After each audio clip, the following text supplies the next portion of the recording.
Well, guys, Brett Favre has retired. Looks like it's going to be official this time. He really doesn't have anything to come back to. He's coming off a very average season, so he can't really, say if he wants to come back that a bunch of teams are going to want to take him. That's probably not going to happen. So, looks like he's gone, and a lot of people have already reflected on his career as much as it's going to get reflected on, simply because he did retire last year and we did all this last year and now we're just doing it again. But regardless, I kind of wanted to make this video thinking about better days, I guess, for him. The way he had to go out was unceremonious, kind of disappointing, but it is what it is, I suppose. So, last season, he did make the Pro Bowl simply because the fans voted him in because, I don't know, they like Brett Favre, but that's, there is something of a let's hate on Brett Favre bandwagon mindset that's come up over the last couple of years because people felt he was staying for too long, that he should have retired a couple years ago, that he throws too many interceptions, that he cost his team too many games with poor play, etc., etc. But let's not forget about some of the better times. People have, been trying to pass off that Brett Favre was never really that good, that his stats are a product of him playing for a really long time, and I just do not see that. If you look at his numbers from 1995 to 1997, you'll see that over that period of time he averaged like close to 62% completion percentage, about like close to 12,000 yards over those 3 years, about 110 or so touchdowns, and only 42 interceptions. And those are great numbers by any standards. People have always criticized his habit of just throwing crazy passes, doing whatever he wanted to, taking risks and throwing a lot of picks. But there was a period of time where he was good by any standards. Yes, he does throw a lot of interceptions. He has in various points of his career. In 1993 he threw 24. In 2005 he threw 29. In 2003 he threw 21. In 98 and 99 he threw 23. This last year he threw 22. So that's part of his game. But let's not forget a couple things. First of all, remember all the good stuff he's done along with that. He started 269 straight games. He completed 2,720 career passes on 9,280 attempts. He completed close to 62% of his career passes, 6,500 and 127 yards, 464 touchdowns, 310 interceptions, which are what they are, and a 85.4 quarterback rating. So, do not forget that with those interceptions came a lot of great things. He had his issues, yes, obviously, but don't forget the good stuff too, especially those 3 MVP years. Seriously, go look at those numbers. They're out of this world for a 3-year period. And over that time, Green Bay, in those 3 regular seasons, only lost 11 games. Meaning they won 37. But yeah, 37.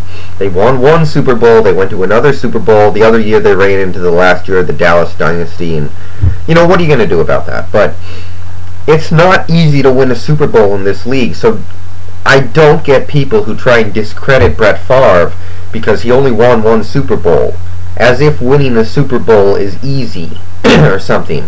There are so many quarterbacks in the history of the NFL who would give anything to have won just 1 Super Bowl.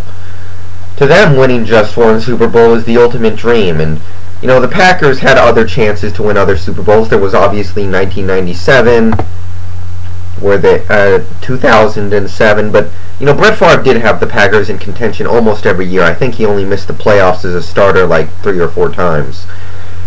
And if you continue to contend, you'll give your team chances, which the Packers had many, many chances in his good years, but they only got it done once, but that once is a great accomplishment.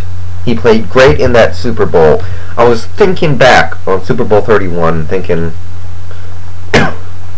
excuse me, and thinking, how did Desmond Howard win MVP of that game? And, you know, he played great. He had that great game on special teams. He had the long touchdown return. And I was looking through some other stuff. Reggie White had 3 sacks in that game. Brett Favre was like 14 and 27 and 2 touchdowns, and he ran for another touchdown, so he was great. A bunch of Packers defenders were picking off Drew Bledsoe. Drew Bledsoe had like 4 picks in that game. So there were a lot of people that played Super Bowl MVP caliber, and Desmond Howard was just happened to be the guy who won it. So other people try and discredit Brett Favre, saying that he never won a Super Bowl MVP. He played well enough to win a Super Bowl MVP. It was unfortunate coincidence that he could not, that somebody else in the eyes of the voters played a little better. He played great in that game, and he was a big part of the Packers winning. Don't forget it. You know, over his career, he's won 169 starts. He's lost 100 games. Again, his team has always been in contention except for like 3 or 4 years. 10 Pro Bowls, 3 first-team All-Pro teams. Again, you know, the consecutive starts record. And what's his playoff record? Hold on one second.